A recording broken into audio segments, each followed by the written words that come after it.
La readaptació físico-esportiva és l'última fase de la rehabilitació d'una lesió.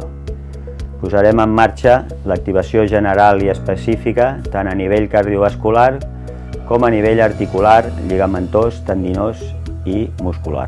Totes aquestes sessions seran analitzades de forma individualitzada per poder planificar correctament les càrregues de treball, buscant sempre la millora en la resistència, la força, la potència i la velocitat. Tota aquesta progressió amb el mètode ens durà a resoldre la lesió i, molt important, no posar-se mai terminis en el temps de la recuperació.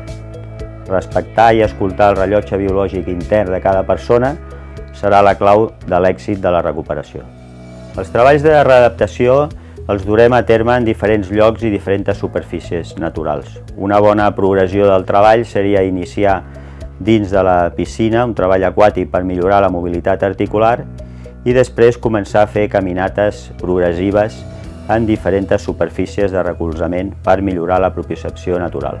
Tot això ho podem treballar dins dels camps de golf, camps de futbol, camins de bosc, rieres, dins de la muntanya amb canals i finalment treballs a la sorra de la platja. Per acabar finalment amb els treballs tècnics en pilota en el camp de futbol i així poder incorporar el futbolista finalment amb el seu equip i poder tornar a jugar al futbol amb les màximes garanties d'èxit.